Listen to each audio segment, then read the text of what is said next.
Yo,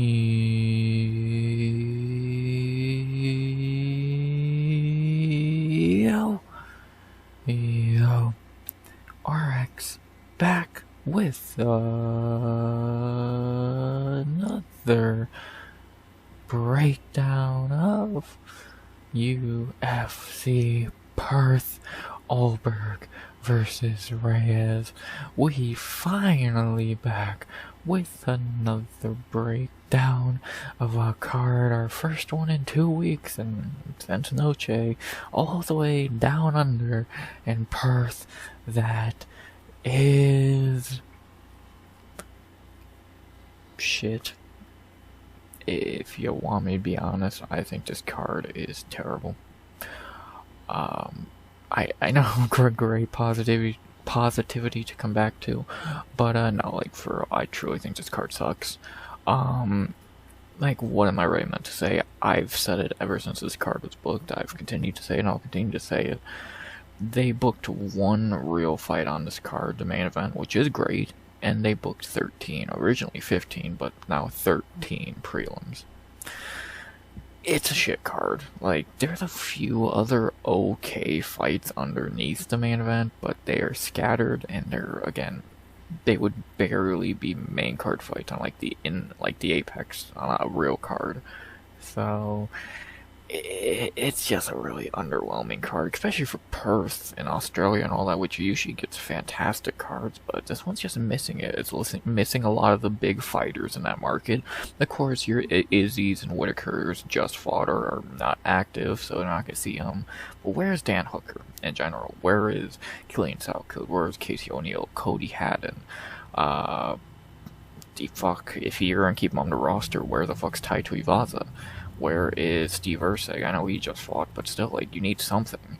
Australian-wise, after Ulberg, the next best Australian fighter, or New Zealand, whatever, next best home fighter I would say on this card is Jake Matthews, who we know is good, but he should be the best prelim Australian on the card. But I don't know. I think this is a super disappointing card, but kind of running is the same thing.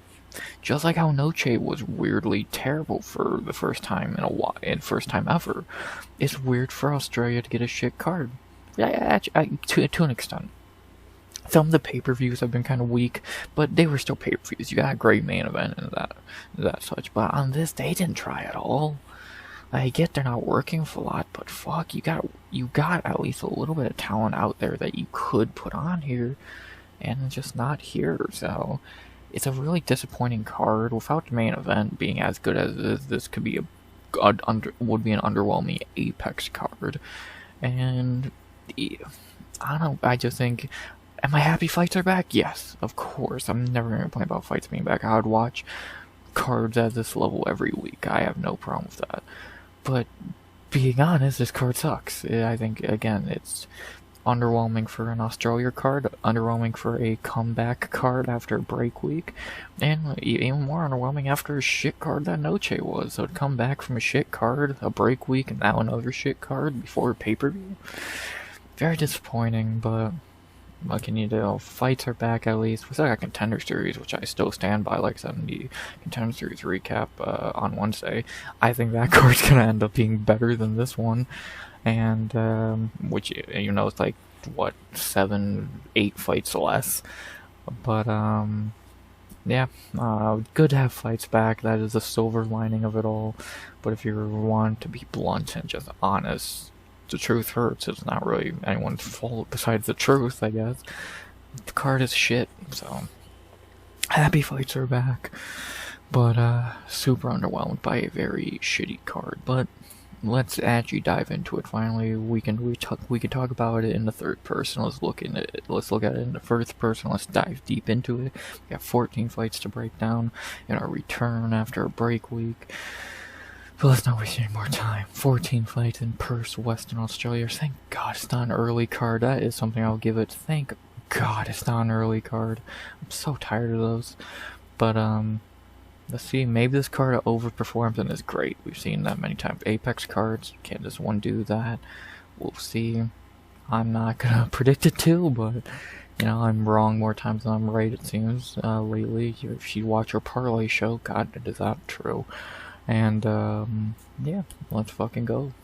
Good to be back. Even if the card sucks, fights are back. So with that being said, the last thing I'll say before I get into the breakdown is, as always, in all YouTube bullshit, please like, comment, and subscribe. 200 subs dual by the end of 2025, as always. And, first breakdown in 2 weeks. God, am I happy about that, at least. I missed y'all in the video world if you only watch videos. So let's get back to it. UFC Perth Breakdown. 14 fights. Back from break week. Be ready. I know I am. Even the card sucks. Fights are back. Let's break it down, shall we? As we begin with the first fight of the night, and one of the best fights of the night, to be honest. It should be on the main card if either of them was Australian. Sadly, they're not, so this can't really be on the main card, but still should be higher than the first fight. But at least we are starting off with a very good fight, rare for this card.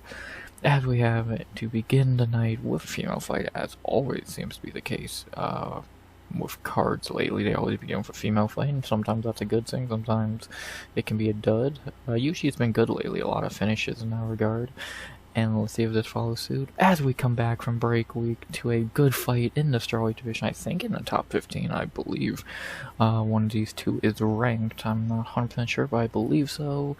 As we have in our first fight back from break week in Perth, Western Australia, we begin the 14-fight card with Loma Lookboonmee versus Alexia Thainara. For this card, I can actually say this is a pretty great fight, especially to start the card. Overall, I wouldn't call this a great fight. I think it's a good fight. I think this is a very good fight, maybe the hardest fight to pick on card. But, yeah, on this card, again, I would easily say this is one of the best fights on the card because it's so weak. But the one problem is why it's so low and it can't be on the main card. Brazil, Thailand, neither are Australian, so putting this on a main card would look fucking stupid. So I don't know why they didn't just book this for an Apex card, and this would be fine, or even, I don't know, fucking, yeah, an Apex card. This would have been a perfect main card fight there, but they want to throw this in Australia. Pretty cool. Good way to open a card. Really good fight to come back to. Pretty high level for strawweight. I'm excited. Let's talk about it. We'll begin with the not the most active, but still very good. Our first fighter of the night from Thailand, Loma Lookboonmee, 10-3, 29 years old, 7-2 in the UFC. Her 7 wins in the UFC have been Alexandra Albu, Jinyu Fry, Sam Hughes, Denise Gomes, Elise Reed, Brando Brazil, and Estela Nunez. Her 2 losses have been Angela Hill and Lupe Godinez, so very respectable losses there. Luma's good. When she is active and fighting, Luma's pretty good. Good thing, this is her second fight of 2025, which is the first time she's fought twice in a year since 2020. And it's a shame she's not more active because she is very talented. The one bad thing about her is she is even too small for strawweight. She is an atomweight, really. But outside of that, she's still found a way to make it work. And besides, against Lupe Godinez, who was able to ragdoll her because she's a little bit bigger and stronger. Outside of that, Loma's pretty damn good. I believe she is top 15th ranked right now, I want to say. If not, she's probably in the UFC's eyes, probably like 17th, 16th. She's good. 4-fight winning streak. I know another big thing you can point out is all her wins are kind of ass. Yeah, Denise Gomes is a really good win. Outside of that, like, just on this winning streak currently. Elise Reed, shit. Brando Brazil, shit. Estela Nunez, shit. Sam Hughes is probably her second best win, which that says a lot in its own right, but what can you do? Strawweight out, like, in the lower echelons of the division, it's just not that talent-filled, so it is still the best female weight class, maybe. Nah, it's probably flyweight now, but strawweight's still alright. And Loma's pretty good. It's good to see her staying active. Again, she's still young. I thought she was like 31, 32, but good to know she's not even 30 yet. She's good. Again, her striking, Muay Thai, whatever you want to call it, is fantastic. In a striking match, good luck beating her. You're going to have a tough-ass time doing so. But then in the grappling, she's not terrible, but she's not great. Only one submission win. That was against Elise Reed, so you know that says a lot. I don't know. I like Loma. I think she is talented. I think she can beat some of the top 15 fighters right now. Obviously, not Angie or Luke. Well, maybe Angie rematch, Louie, debatable. But she's just not that active. If she can continue to stay active 2 fights a year, like, she could end up top 15. I'm not going to say she's going to be champ or anything, because I'd be a liar. But she's good. I like Loma. She's kind of underrated, but again, when you're not active, that will happen. And let's see what she does here. 4-fight winning streak, heading over to Australia. I believe she trained with Casey O'Neill, so I guess she probably is a little familiar with Australia. So maybe that's a big reason they put her on this card, because we don't got Casey. And let's see what Loma can do. Coming back against a tough opponent, easily the best opponent she's fought on this winning streak so far. See what Loma can do. Good to see her back. See what the Muay Thai artist can do. But Loma does have a pretty tough opponent across from her, and the very good so far in her few showings so far in the UFC. Alexia Thainara, 12-1 from Brazil, 27 years old, and be 28 in 2 months almost. 1-0 in the UFC, coming off the Contender Series, which we'll say more than enough times tonight. Alexia's good. From what we've seen so far, she's pretty good. On Contender Series, she's a big underdog and beat this Rose chick, I believe.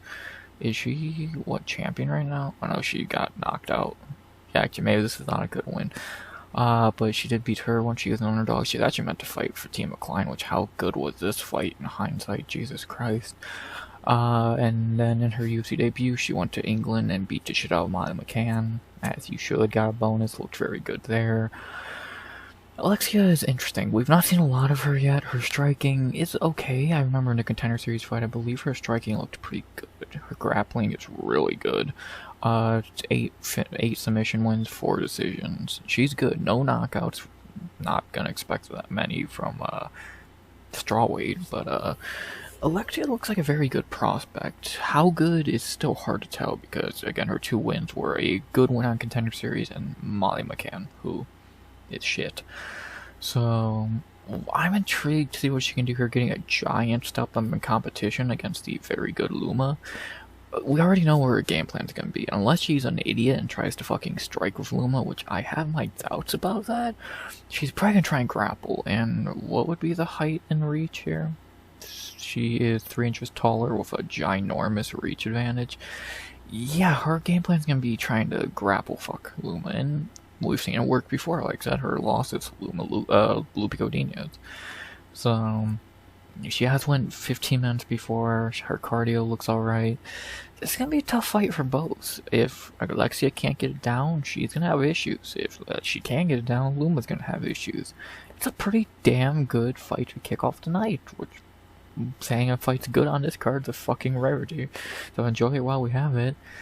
Let's see what Alexia can do in her second fight. A tough one at that. Opening a card, went from, I think, co-maining against Molly or some shit to now this. See what she can do, man. I'm very intrigued. Then we get to maybe the weirdest part of this fight, the betting odds, which is something I can say for a couple fights on this card. Alexia minus 250 to plus 190. I know they might not be the most updated odds. Tapology is a little bit behind. ESPN is usually where I go to check the updated odds, but Tapology ain't that far behind. I think Alexia is still minus like 210, which I don't even agree with that. I would have as a pick'em. I think this could easily be the hardest fight to pick on the card. If you think Alexia's just gonna grapple fuck Loma, yeah, I could see it. But I could also see Loma keeping a standing and winning. It's a tough one to pick because it's 2 very good fighters. Loma, one of the better fighters in the division who's just inactive. Alexia, we really don't know her ceiling yet. This is gonna be good. I don't know. How do I lean with it? Again, we got 3 inches height. 4.5 inches in 6.5 inches in reach, my bad. God. This is gonna be tough. Can Alexia hold down Loma? I want to say probably yeah, But can Loma keep it standing and win? I want to say that's also a possibility. This is a tough one, but I think I might lean with... I think I'm going to lean... give me the Brazilian. I think I'm going to lean with Alexia. I'm not confident, and I might even switch the pick before the fight start. You know, no, I've done it before. But I think I'm going to lean with Alexia. I think she can grapple fuck Loma and get the win. But if it doesn't happen, she just gasses out or just can't get takedowns. I wouldn't be shocked at that either. So, it's a tough one to predict. But I can see Alexia holding down Loma. I can see it. It's not exciting, but I could see it. Feels like the safest way to go. Give me Alexia Thainara by decision. Loma's just too small for the weight class, and I think she can get outpowered like she has in the past. Give me Alexia Thainara by decision. It's a tough one to pick. Again, I'm for sure if I am gonna lock in that pick. But right now, what I'm feeling, and I think I will agree with the betting. I still don't think they should be that wide, but still should be a pick 'em. But I am gonna lean Alexia Thainara by decision. Gonna be a tough one. Again, could Loma keep it standing? Yes. Can Alexia get it down? We'll see. I'm excited. Give me Thainara by decision to begin the card with a very high-level, good fight. Too bad neither are Australian, or it'd be higher on the card. Give me Thainara by decision. And then after that, no, this is not a topology mistake. This fight is actually on the card. I should be on Contender Series, but shit happened and got moved here. As now we have in our second fight of the night, in the heavyweight division, a debut battle that was meant to be on Contender Series a few weeks ago. That got moved here for some reason. As we have in our second fight of the night, our first male fight of the night, the shittiest fight on the card, just because who the fuck are these nobodies? We have a fight I'm not going to say a lot about, because I don't know what to say about these guys. I've never seen a day in my life. Our second fight of the night, a Contender Series fight, pretty much, between Brando, the Balkan Bear, Peričić, I have no idea, versus Elisha, Snack Panther, Ellison. Who the fuck are these guys? I truly have no idea. Again, this was meant to happen on Contender Series, I think, like week 5, 6 or some shit, a few weeks ago. And it got moved here. No idea why. It's stupid. But whatever. Hopefully we get something good out of this fight. I have my doubts. Let's talk about it. Don't got much to say about either. We'll start with the first Australian of the night. Brando Peričić, I don't know, 4-1, 31 years old, great from shitty kickboxing. That would explain a lot. Coming from SFC Perth, or Rebirth Perth. He did fight in Hex, where he lost. That's a kind of a name promotion. Yeah, I cannot tell you a thing about this guy. He has all his wins by first round finish, lost by second round submission. Again, from shitty kickboxing, so you know he's a shitty fighter. Oh, let's see what this dude can do. Another Australian heavyweight. So far, they're not been too lucky or so. Tuivasa, ass. Tafas, both of them, ass. Maybe this dude's the one. I doubt it, but you never know. See what this guy can do. Getting the big opportunity here. So, make the most of it, buddy. And then for the opponent, Ellison, a Snack Panther. That's kind of funny. 5-1, 28 years old, from Combat Sports and Fitness. I've heard what's that gym exactly? Oh, the Chase Hooper gym and all that. Okay, that's not terrible, I guess. Coming from Muck Shoot Fight League, whatever that garbage is. A little more experienced than Brando. All his wins by first round, lost in round 2. Seems like they got that shit in common. 4 knockouts, 1 submission wins, 1 submission lost. See what this guy can do. Neither guy coming from a good promotion or has any names on the record anyone has ever heard of. See what they can do. The Bellator's fight have Brando minus 185 plus 150. Sure, I cannot tell you if that's right or wrong. What's the height? 6'5" to not listed, 263 to not listed. Great. Everyone on Tapology is pretty much in a pick'em. Fuck, I'll go with Australian at home. Oh, yeah, I don't like that he's 32 already, but I'll go with the older guy. And the hometown guy, I'll go, well, what, he has all his wins by first round finish, right? Ground pound, strikes, or anything. Yeah, I'll go Brando by first round knockout. Sure. Hopefully we can get something good out of this fight. If it's a complete dud, then that just proves the point more that this fight was dumb as fuck to put on a card. But hopefully they actually show up and show out and give me Brando by first round knockout in this contender series fight. Hopefully it's a banger. I don't know what else to say. One of these dudes have to show something. Well, to the UFC, prove yourself. Give me Brando by knockout in round 1. Speaking of debuts, after that we get to our third fight of the night, our second and I believe final female fight of the night, and our second to last debut of the night, I believe, or third to last debut of the night. Yeah, there's a few of those on this card. As we have in our third fight of the night, another debut, but this one makes a little more sense. Not much, but a little more. As in our third fight of the night, going to flyweight now, 10, or bantamweight even. Okay, Carolina really going high in weight classes. We go from the smallest female weight class to the heaviest in the UFC for our third fight of the night. Our next debutant, please don't suck. We have in our third fight of the night, Luana, the Red, Carolina versus Michelle, the Wild One, Montague.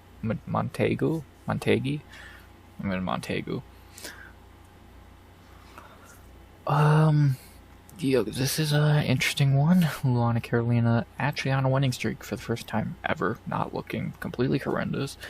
And Michelle coming from the PFL, first female New Zealander, I believe is the whole thing with her.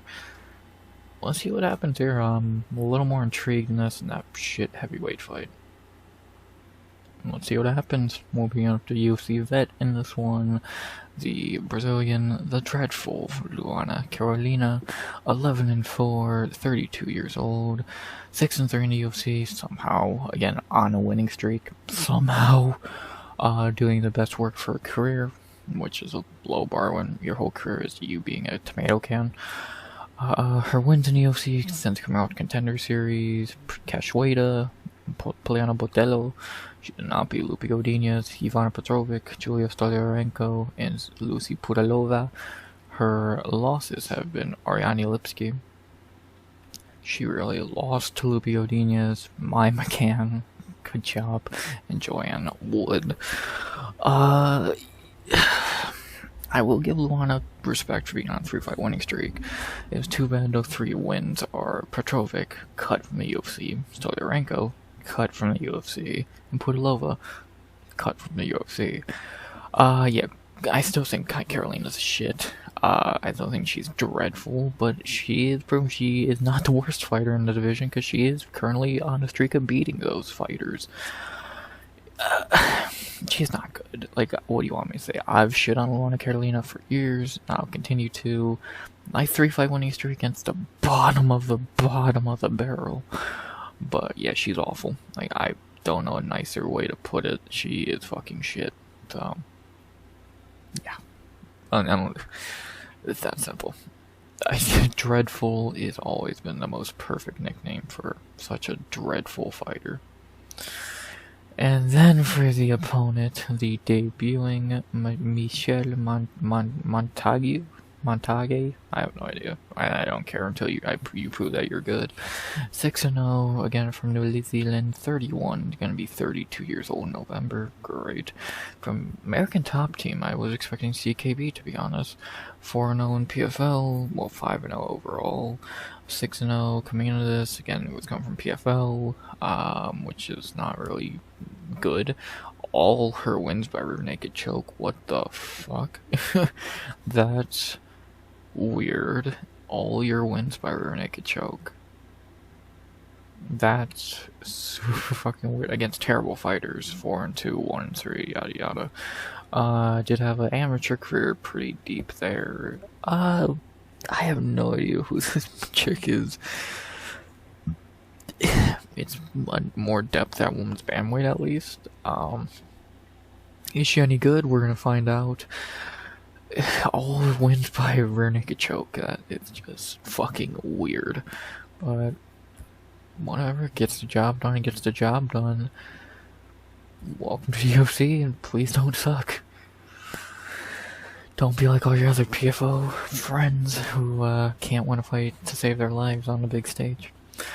The Bangouts first fight have Michelle minus 220 to plus 175. I can't say if those odds are good or not. If she is any good, she should beat Luana Carolina, because Luana Carolina is horrendous. But who knows? We've seen most of PFO fighters get fraud checked because they suck lately. So will Michelle be the next one? Time will tell.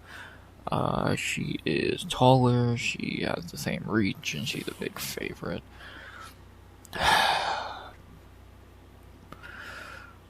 All her wins by rear naked choke.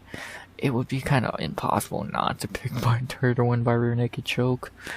So fucking Luana Carolina has a shit ground game. She's been submitted, what, twice or once by Luana Carolina, and by Ariane Lipski of all people.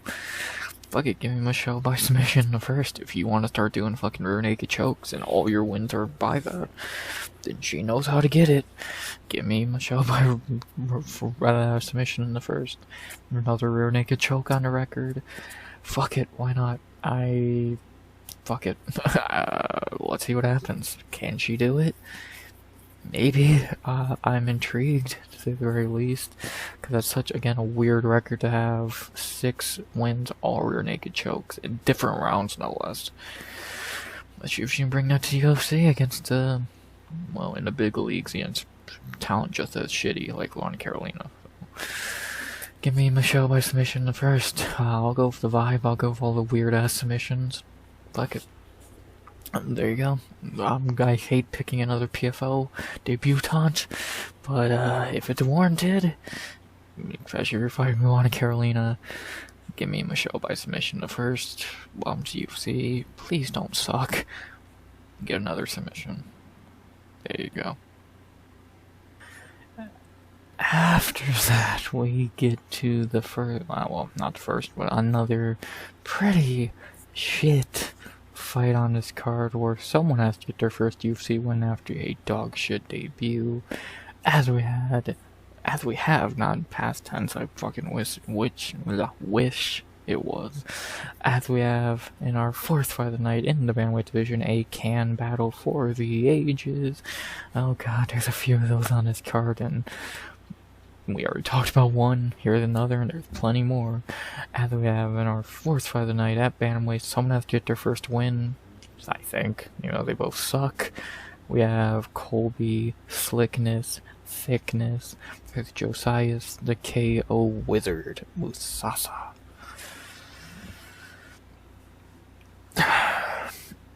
What the fuck is this fucking LFA prelim, dog? Both guys 0-1 after looking like ass in their debuts. What's gonna happen? Time will tell. Shitty fight. Let's get over it. Let's get done with it. We'll begin with the Aussie, Volk's teammate, the Thickums, Colby Thicknesse, 7-1, 26 years old, 0-1 to UFC when he stepped in on short notice to fight Alexandre Topuria. Of course he lost that fight because it's a Topuria brother, they don't lose. And now he's bouncing back and his first full camp in UFC, you know, at home, against a ginormous step down. Let's see what this guy can do. I don't think he looked that good in the debut, but it's hard to look good against a Topuria, because again, they just don't fucking lose fights. And we'll see what Thicknesse can do here, again getting a ginormous step down against a guy who probably had a shittier debut and is just worse than he is. Let's see what he can do. Not really much else to say. I don't think he's good, but he might actually be the better fighter here, which would actually say a lot. Let's see what Thicknesse can do. Pretty simple. And again, anything's easier than a Bedoya brother fight, so let's see what he can do. Because he is going from a Bedoya brother to just a tomato can as we go to his opponent, the 8-1 Josias Musasa from the Dominican Republic of the Congos. 26 years old, 0-1 in the UFC, coming off the Contender Series where he looked like ass on the Contender Series, and he looked even worse in his debut, missing weight and then getting clubbed and subbed by Carlos Vera. This guy's fucking horrendous. The long and short of this is Musasa is just one of those, like, Congo, Nigerian, African, one of those guys who the UFC does alright. Oh, with a real camp, we can turn this guy into a Ngannou. And it never works out. Like, outside of Ngannou and so far Adiba Gutierrez, no one has been Ngannou. Like, fucking Robles de Spain, Musasa, there's some guys on Contender Series this upcoming week that they probably will try that bullshit with. Like, we get it, there's not many good places to train, but Jesus fucking Christ, you should still be beating Carlos Vera. And he didn't even look good on a Contender Series against a shitty fucking Georgian dude. So, yeah, this dude's fucking horrendous. Like, I don't know what you want me to say. He hits really hard, and that's about fucking it. That's his only fucking thing. And he doesn't even do that well, so he's a fucking tomato can. But the betting odds are still picking that said tomato can, having him a small favorite, minus 170 to plus 140. I think they are fucking insane. Good to see Topology agrees. Thicknesse is an inch shorter, and a few inches in reach goes to Musasa. Yeah, Colby Thicknesse should win this fight. He's just better. I would imagine he at least lost to a Bedoya brother and did okay, I guess. Josias lost to Carlos Vera in like 3 minutes. Yeah, gimme Volk's training partner all day over bum ass Musasa. And I don't even think Colby Thicknesse is good, like I said, but Jesus fucking Christ. You should be able to beat Musasa. You're probably as good on the feet. Don't get your chin cracked, get the fight down, gas him out. Give me Colby Thicknesse by decision. Pretty simple shit. I would not even be shocked if he got a submission, to be honest, because Musasa clearly just has no idea what the fuck grappling is. So, who knows? We'll see. But give me Colby Thicknesse to get the win here by decision. Yeah, terrible betting odds. They're handing money away there, it would seem, unless Thicknesse just gets a chin knocked off. He should win this fight. Musasa is a joke. Give me Thicknesse by decision. Simple. Shit fucking fight, man. Easily the second worst fight on the card. Not much I gotta say about it. Let's get back to fighters who are a little bit better. Not by much, but a little bit better. As we go from that shit fight at bantamweight to a fight that's not much better, up 20 pounds at lightweight. As we next have a double return fight almost. One dude who hasn't fought in a while, and one dude who I don't even know how he's still on the roster. But let's talk about it. We have in our fifth fight of the night, I would believe, yes it is, our fifth fight of the night at lightweight, kind of double return fight, and a for sure loser gets cut fight. We have at lightweight, someone has to win this fight. I know they're both allergic to winning. We have Jamie Mullarkey versus Rolando the Machine Bedoya. One of these cans has to win. Which one will it be? The world may never care. Yeah, Jamie Mullarkey is still on the roster. So is Rolando Bedoya. I don't know which is more shocking. Mullarkey looking to get his first win in 2 years. Bedoya looking to get his first UFC win. Yeah, this fight sucks, but let's see what happens. If it's a Mullarkey fight, so there's a high chance he gets knocked out, or maybe he finds a way to point fight his way to a win. Time will tell.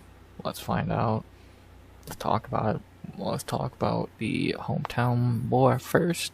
The Aussie glass chin himself, Jamie Mullarkey, 17-8, 31 years old, 5-6 in the UFC, 2-fight losing streak, having his first fight since May of last year. His wins in the UFC have been Worthy, Devontae Smith, no, not the receiver for the Eagles, Michael Johnson, Francisco Prado, and John Makdessi. His losses in UFC have been Brad Riddell, Faraz Zion, Jalen Turner, Muhammad Naimov, Nasrat Haqparas, and Mauricio Rufi. How do I describe Mullarkey? Yeah, his chin's made out of fucking paper. If you touch his chin, you will knock him the fuck out. But then on the flip side, Mullarkey, when he's not getting knocked out, is a subpar fighter. His striking is okay, his power is a thing sometimes, not really. I guess he does have a few finishes.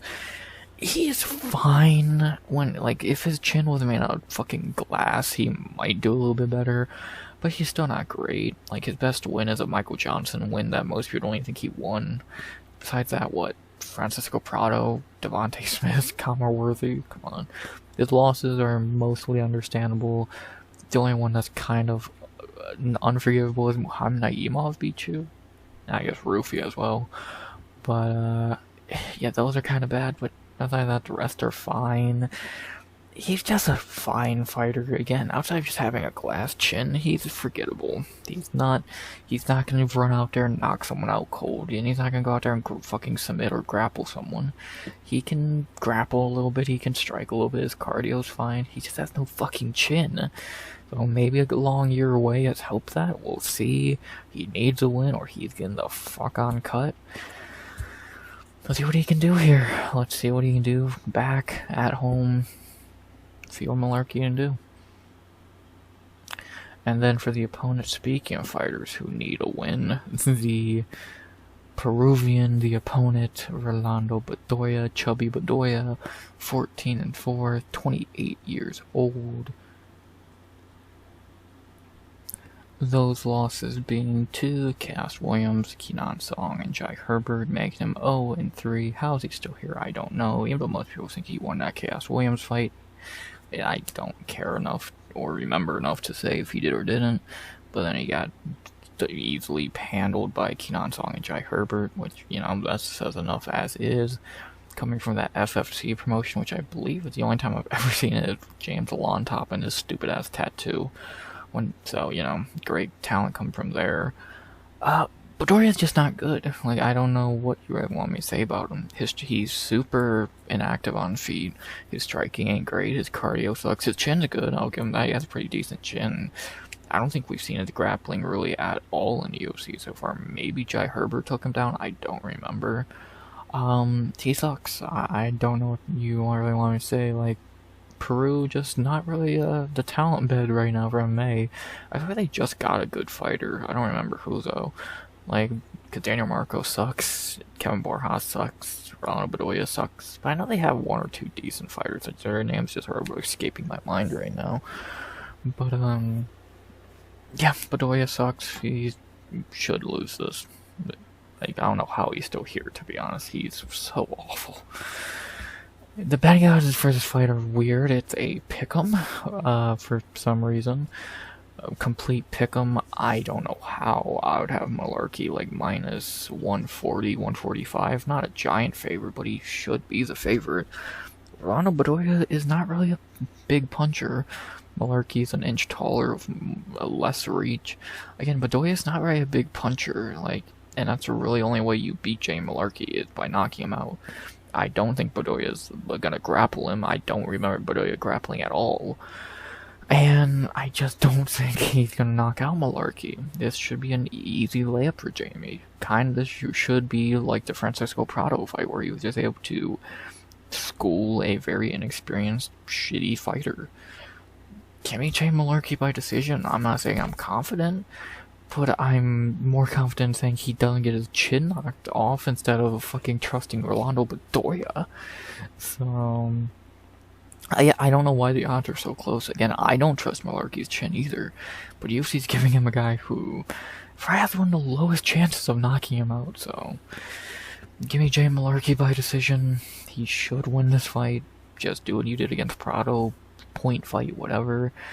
Don't get into a firefight, because I don't think either dude. Bedoya doesn't have power, and Mullarkey doesn't really knock people out. Bedoya has a good chin, so this should probably go the full 15, and if it does, Mullarkey should begin to win here, so give me Jay Mullarkey by decision. He should win this fight. I don't see how he doesn't.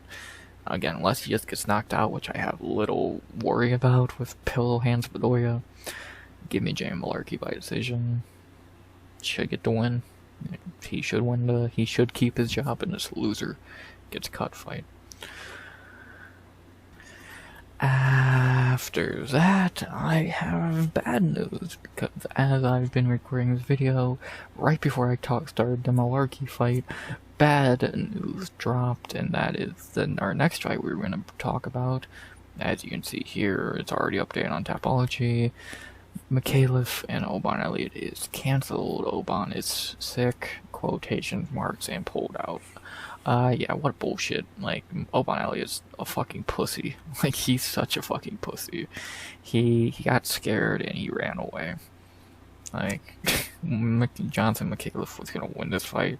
He's better. He was free money as an underdog. Oban's a little bitch. Like, he sucks. And, yeah, he ran away.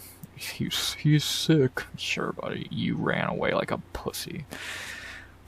Sucks to lose this fight because it was actually one of the better fights on the card. Hopefully they get Johnson a new fight ASAP. Not for this card, because obviously it's Thursday from when I'm recording this, so a new fight looks very impossible.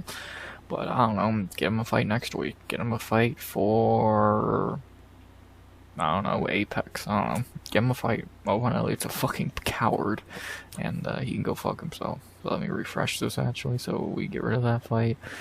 That sucks, because that was a good fight, but Oban Elliott's a fucking coward. So, 13 fight card, and we move on to our co-main event of the prelims. A fight I'm not going to waste a lot of time on, because it's a shit fight between shit fighters in a shit weight class.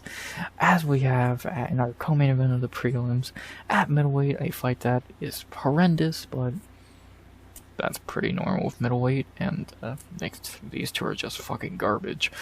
We have in our co-main event of the prelims at middleweight, Andre Petroski versus Cam Battle Giraffe Rowston. We lost natural, good fight. We couldn't lose this garbage.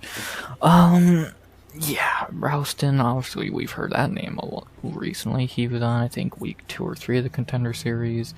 Got the contract. I don't think he deserved it, but whatever. He sucks. Andre Petroski, we already know he sucks.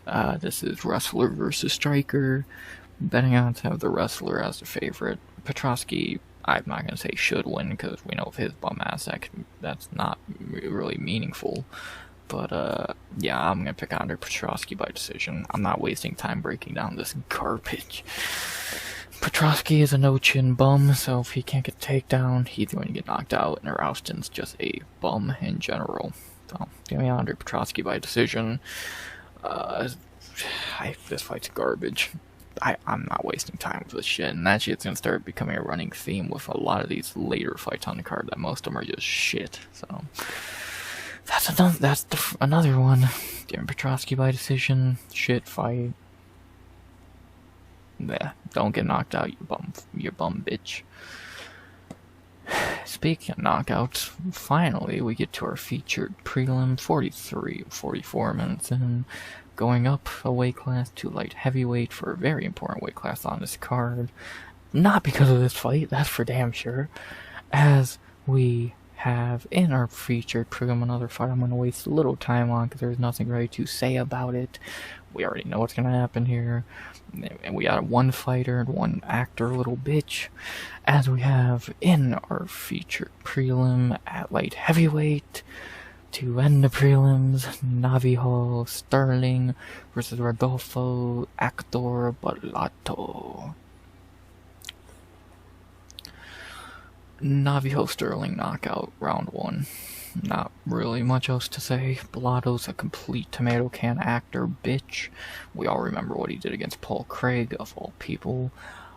He played complete actor, pretend he got knocked out even though he didn't, and just took the no contest. He's a coward. He's a fake fighter. I have no respect for him, and he can go fuck himself. Navajo Stirling knockout round 1. Not really much to say.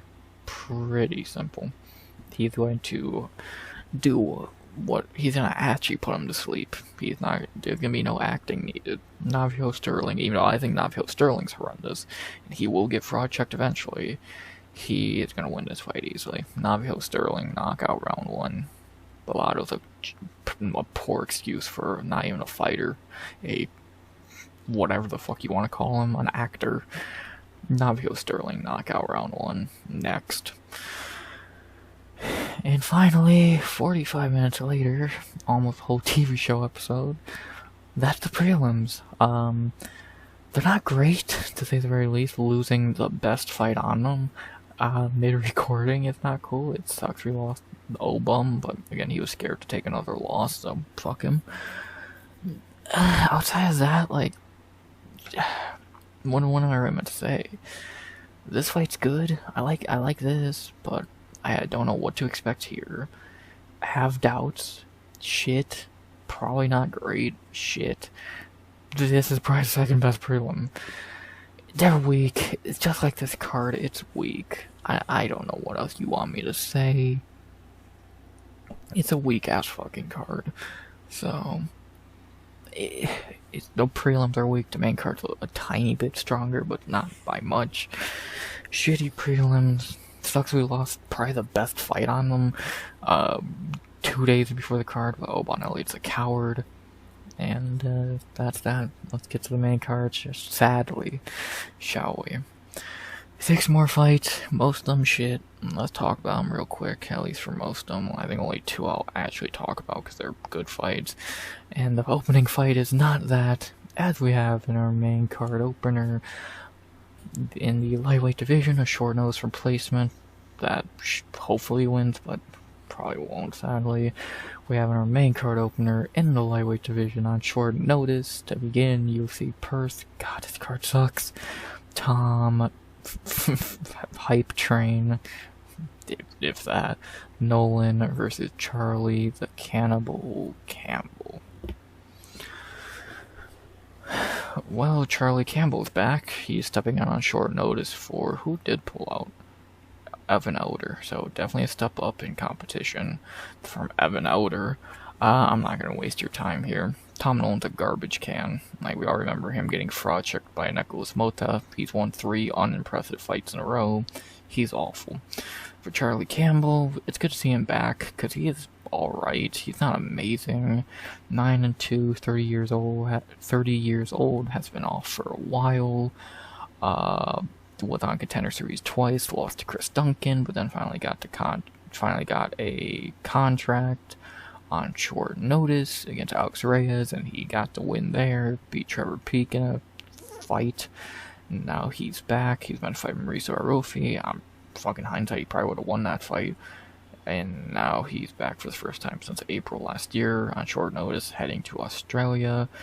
I swear he's a Ray Longo guy. Maybe I'm wrong. I swear he trains with Longo and those guys, but clearly not. Campbell's fine. His striking's fine. His grappling's fine. His chin is okay. He's a fine fighter. Nothing special. Good to see him back, because I don't think he's awful. Plus, it always sucks to you, dude, just wasting a roster spot, not fighting. Good to see Charlie back. Let's see what he can do here on short notice. Going very far across the world. The betting odds have him the underdog. Shocker, people still pretend Tom Nolan has any talent when he doesn't. What's the height here? Nolan is 3 inches taller. I was right. Charlie is a Ray Longo training partner. Biasedly, I'm going Charlie Campbell. Tom Nolan's awful. I don't care what anyone says. Tom Nolan's a shit fighter. You got beat by Nicholas Mota. Enough said. Give me Charlie Campbell by decision. Do I think he'll actually win? More than likely not, but hopefully Tom Nolan's so shit that it's a possibility. Give me Charlie Campbell by decision. Please win, Charlie. Please win. Next. Jesus, this card's horrendous. And it only gets better from here as we head to our second fight of the main card, our final debut of the night of at heavyweight. What a glorious division here, and oh boy, Australia's favorite son is back. This card's gonna be the end of me. Fuck. Can we get another break week? As we have in our second main card fight of the night, or second fight of the main card, I guess would be a better way to pronounce that.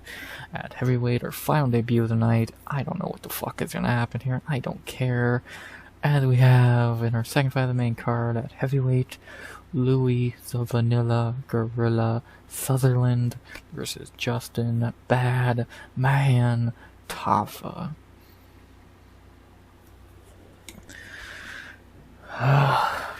Justin fucking Tafa. Thank God Junior Tafa pulled out of his fight, or we'd have to see both those scrubs on one card. Who the fuck is Louie Sutherland? I don't know. 10-3 from Scotland, clearly on steroids. 31 years old, from Great Britain team, which ain't that like loosely Scott and shit. Brad Pickett, Nathaniel Wood, Lonnie Kavanaugh. Okay, so a okay camp. 31 years old, was in PFL, went 1-1, coming from LFL. Sure. No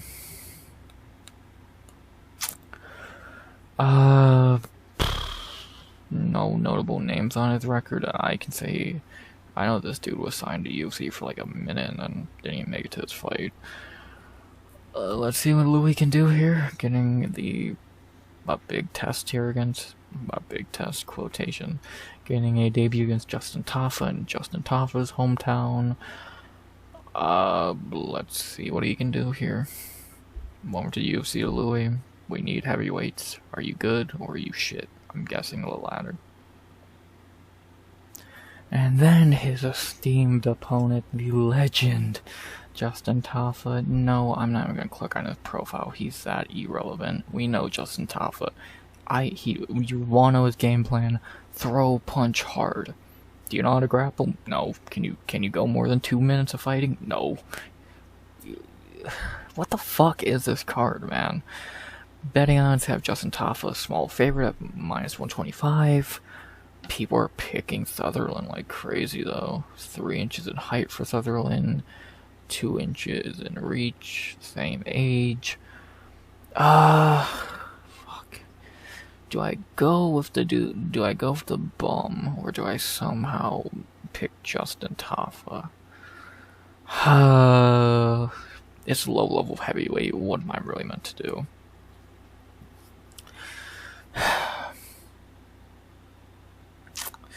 Give me... Fuck. They're both terrible, man. Something's telling me Tafa. I don't know why. I just am getting a weird feeling about this fucking random Sutherland dude. Coming from some shit promotion, was lost in PFL. Give me Justin Tafa by knockout in the first. I hate it. It's so shit. This fight's so shit. These fighters are so shit. Give me Justin Tafa by knockout in the first. Why not? Give me the hometown guy. The Tafa brothers will never get released. They're on some fucking lucrative deal that they can't get cut or some bullshit. So, even if they did lose, it wouldn't happen. And this Sutherland dude looks like a can. Give me Justin Tafa by knockout in the first. Why not? Fuck it. They both suck. Give me the clown I know more than the one I don't know. Tafa, knockout round 1. Sure, let's do it. Shitty fight. Next. Oh my god, a good fight on this card. Holy shit, it's been a while. And we go to our third fight of the main card. The second best fight on the card. It should be the co-main. I don't know how it ain't. As we have in our third fight of the main card, a very decent fight here, even if the betting odds are a little bit wrong. Well, a lot of it wrong. We have in our third fight of the main card, the second best fight on it outside the main event. We have a pretty decent fight that I'm shocked hasn't happened before.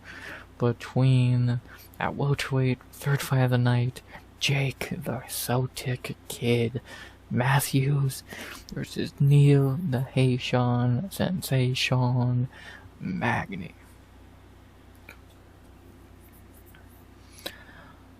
Good fight, very good fight. Both guys coming off good wins. I'll click on their profile and I'm not gonna go in depth on their career because we'd be here for both guys till next fucking week. But this is a good fight. This is a very good fight. Two guys we've actually heard of. Two guys who we know are pretty decent. This is a good fight. I'm happy with this. Let's fucking talk about it, man. A fight I'm actually finally excited to talk about because it's pretty good. Let's do it. Second best fight on the card. Let's talk about the real co-main event, beginning with the second best Australian fighter on the card somehow.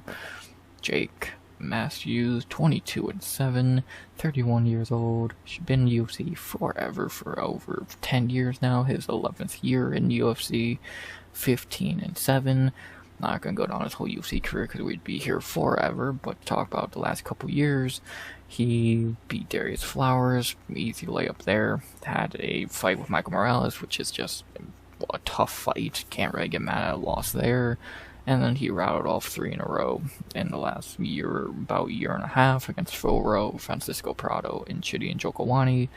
Not the greatest wins in the world, but wins, and at the end of the day, Phil Rowe got back on track. Prado sucks, and Chidi is horrendous.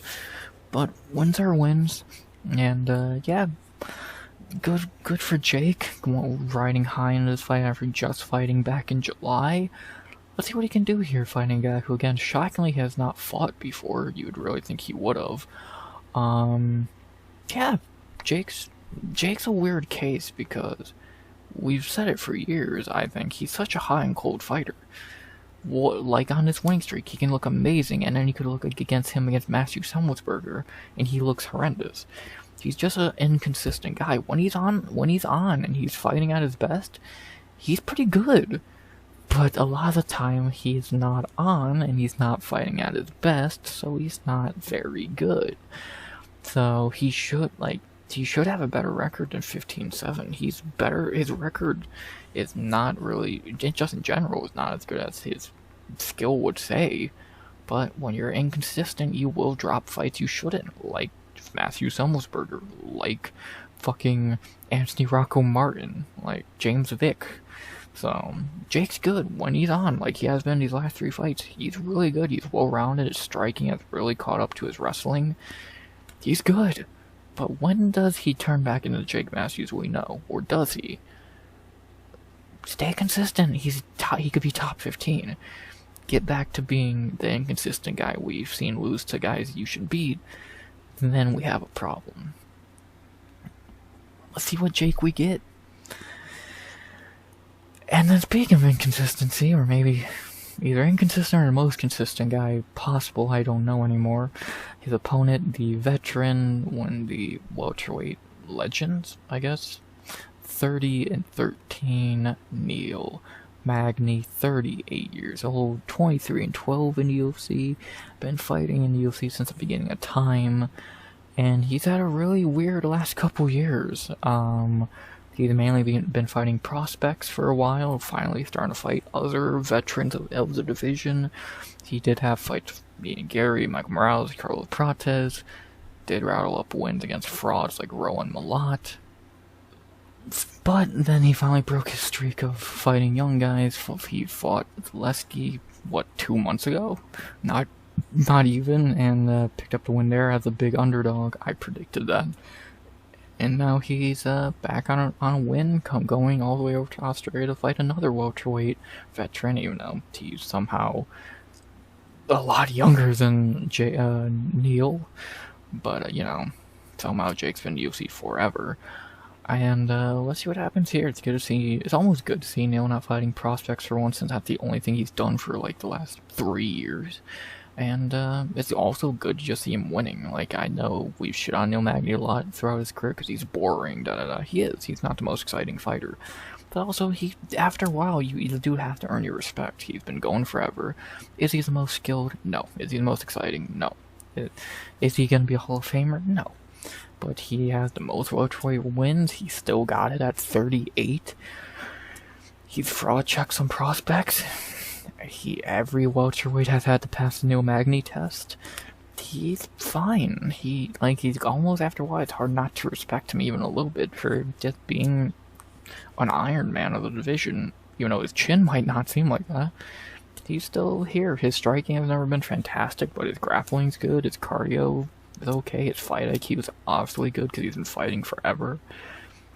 It's Neil Magny. What can I really say about a dude who we've seen fight 600 times? So, good to see him still kicking, and we'll see what Neil can do. Not a guy who could either get knocked out in a minute or pull off a bullshit win that makes no sense.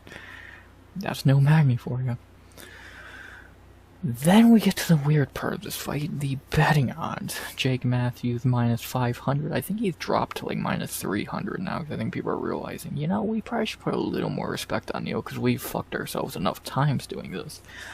I think, I get Jake being a favorite, but I would only have him like minus 170, 180 at most.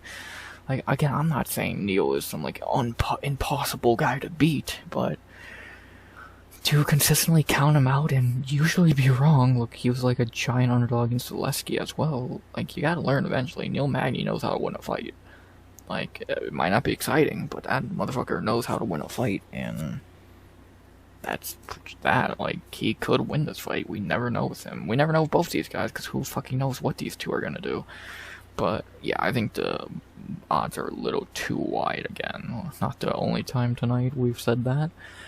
But, I do agree with who's the favorite. I am probably gonna pick Jake Matthews here. He's younger, he's on a roll right now. In the striking realm, he is way better than Neil. The grappling, I'm intrigued to see who wins the grappling here, because both guys are good grapplers. We have seen Jake get beat by grapplers in the past, like Sean Brady, so we'll see what happens there. But Jake ain't a 60-year-old Zaleski. Jake is a lot better, and Neil Magny still is 38. His chin is still probably not made of much anymore, and one good punch could put him down. I'm not gonna say Jake's gonna get a finish. I think that's unlikely, but it's possible. It's hard. You'd have to make a really good case to pick Neil Magny here. Outside of it just being Neil Magny and you know him, like, your case for Neil Magny would be what? He can grapple fuck Jake? Could he? He could beat him in a striking match. He can't. So, it's a weird one. It's a good fight. Again, I'm shocked to have it, like, 10 years ago, this would be a fucking, like, fight night main event, probably. Because I think these two have been ranked at the same time, where I think Jake might have been ranked at one point. But, in 2025, it's still a decent fight. But I think I'm going to lean with the younger guy. The guy was a little more well-rounded in his game. The guy who's been in UFC forever, like Neil. Give me Jake Matthews by decision. It's risky. It's a Neil Magny fight. You can never be confident, just like Angelo Hill, just like Michael Johnson, etc. But give me the underdog. Or, I mean, give me the guy, well, against Neil Magny, you always feel like you're the underdog, because you never know what bullshit he can pull off. Give me Jake Matthews. I think he can win this. I think he's a little more well-rounded, and I think he can just win. It might be close at times, but keep it standing or even end up on top in some scrambles. Give me Jake Matthews. It's hard to pick against Neil because you can never trust if he's going to show up or not, and let alone it's always tough to pick Jake Matthews, what Jake is going to show up or not. But I'm going to trust Jake here. Give me the Celtic kid. Give me Jake Matthews by decision. Confident? Not really. But safer than picking Neil here? I would say so. Give me Jake Matthews by decision. I could see a knockout here, but I'm going to say decision. Should be interesting. Let's see what happens. Jake Matthews by decision. But you never know with those two. Could be any outcome with those fuckers. After that, well, these two are going to be pretty quick ones to break down. After that, we head to our fourth fight of the main card, our co-main to the co-main. Some fucking how this is high on the main card, I don't know how. The fourth fight of the main card at featherweight, yes, one of the, unless it's a bantamweight, which I don't believe, yeah, okay, so obviously one dude's moving up.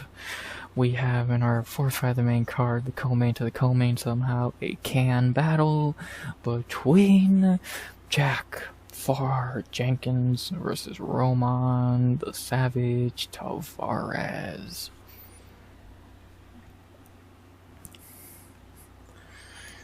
This should be a PFO co-main event. What the fuck is this garbage? After Ramen, Tavares is moving up to featherweight. I think probably better for Jack to move down to bantamweight, but you know, they both suck anyway. I'm not gonna waste your time with this. Jack Jenkins is shit. Roman Tavares is shittier. Give me Jack Jenkins by decision. Mine 300 is insane. I don't think that's a little much, but yeah, Jack Jenkins should win this fight. He is just better, which says a lot about how awful Roman Tavares is. Yeah, Jack Jenkins should win this fight easily. Not really much else to say. They both suck. They should be at the bottom of the card because, again, they both suck. And,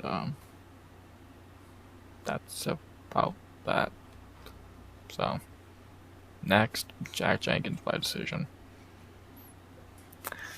It doesn't even get any better.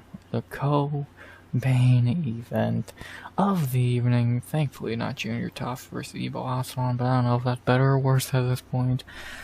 We still a light heavyweight fight, which is not a good thing, but you know, it's something. As we have in our co-main event of the evening, not even gonna waste your fucking time here.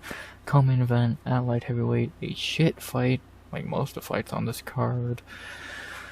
Co-main, Jimmy the Brute Crute versus Ivan Ursulin.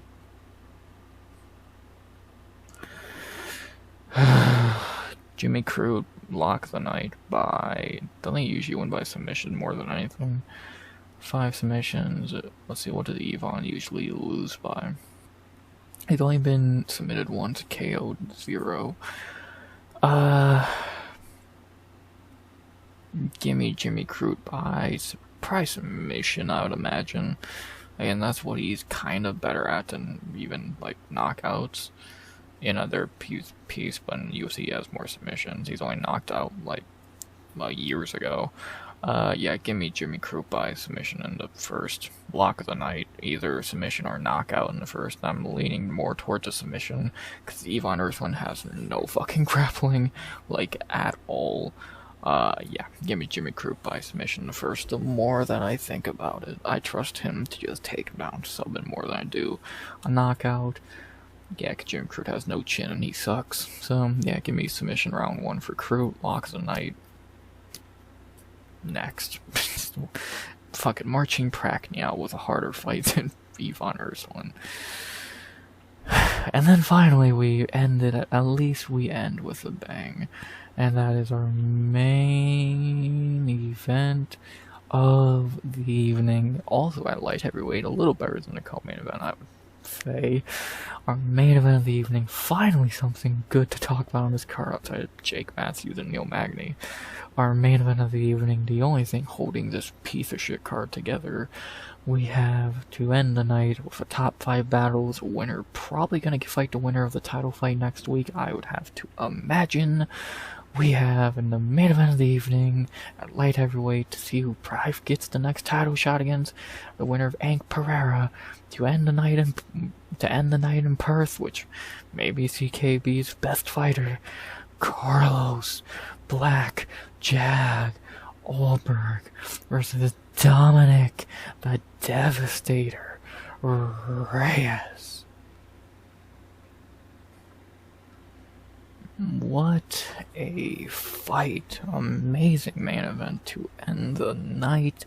They booked one fight on this card and said, fuck the rest of it. I'm not shocked they can't sell tickets to this thing, because who would want to show up for anything besides this? A great main event. Winner gets the title shot, more than likely, unless Pierre beats Ankalaev, then the winner of this would fight the winner of Yuri and Khalil, and that's a whole different story for next week. But, great fight. Let's talk about it. We'll begin with Carlos Ulberg, probably CKB's best fighter, because they have nothing else. 12-1, 34 years old. 8-1 in the UFC. He lost his debut to Kendi Nzechukwu after getting a contract on Contender Series. He's still very green at this point. And ever since, he's just rattled off win after win after win. Fabio Charant, Tafon Nchukwi, Negomarianu, Yor Potieria, Dawoon Jung, Alonso Menafield, Volkan Oezdemir, and Jan Blachowicz. He did beat Jan, shut up. He's like Izzy. He's like Izzy, but with better power. He's very good at point fighting and running away. He actually has grappling, so a little better than Izzy. His chin, still a lot to be debated, because he's not really been hit too much. His cardio is okay. He's fine. He's a pretty decent fighter.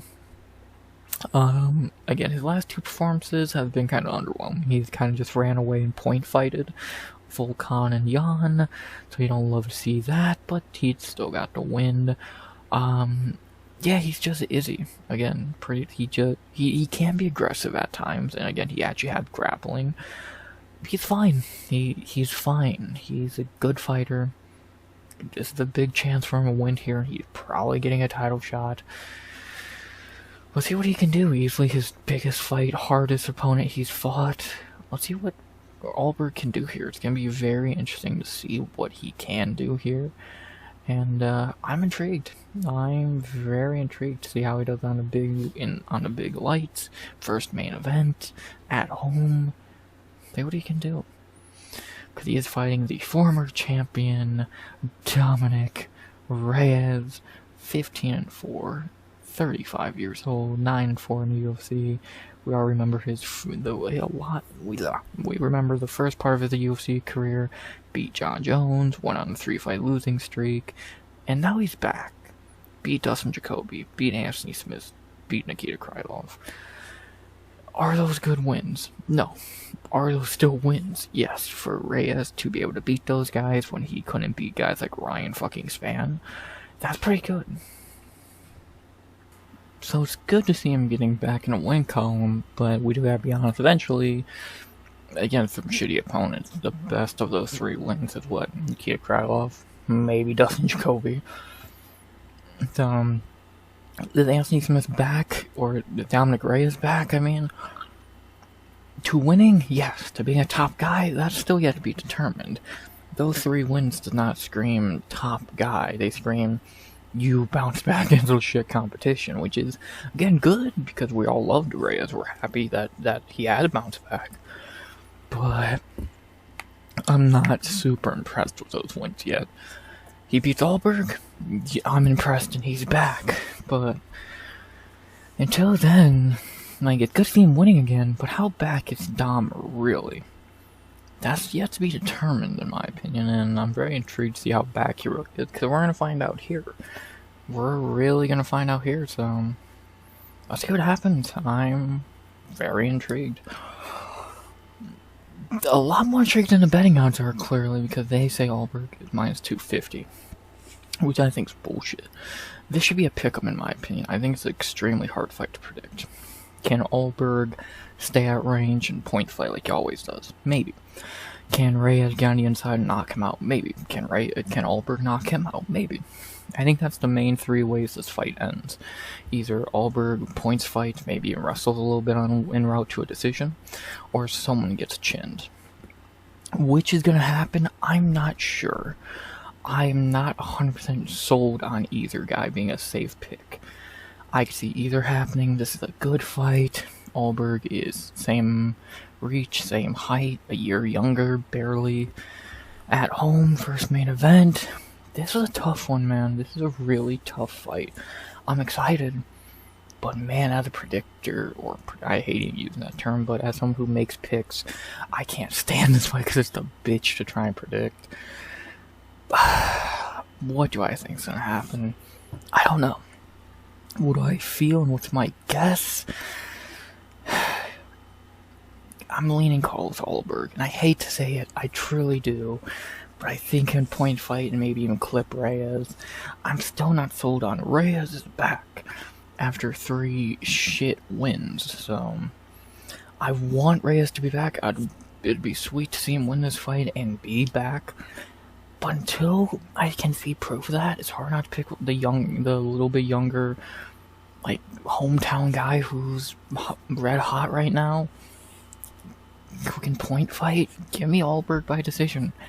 It's gonna be interesting. It's gonna be a good fight.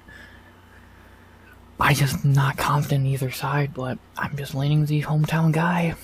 Give me Carlos Ulberg by decision. I could see him clipping Reyes, but I also can see him point fighting and winning. So it's a tough one to predict. I think you can flip a coin and make out good of a prediction, but I'm gonna say Ulberg by decision in what is, in my opinion, a 50-50 main event. A main event I cannot wait for. Let's see what happens in the land down under. Give me the hometown guy, though, to get the win and get the title shot. Sorry, Dom, until I can fully see it, I can't say he's back yet. Give me Carlos Ulberg by decision. Not confident, but I just hard not to lean that way. 50-50, I can't wait. And English, with that being said, I can finally say after an hour and 15 minutes, it's good to be back with a, boom. That was the card. To go over my picks one more time. Alexia Thainara by decision. Brando Peričić by knockout in the first. Montague by submission in the first. Colby Thicknesse by decision. Mullarkey by decision. Petroski by decision. Navajo Stirling by knockout in the first. Campbell complete biased by decision. Justin Tafa by knockout in the first. Fuck if I know who's winning that fight. Jake Matthews by decision. Jack Jenkins by decision. Jimmy Crute, my locks of night by submission in the first. And Carlos Ulberg, and to win the main event, to earn his title shot, to prove he's legit by decision. Could go either way. Could see Reyes winning, but I'm gonna go blackjack by decision as of right now. I could change.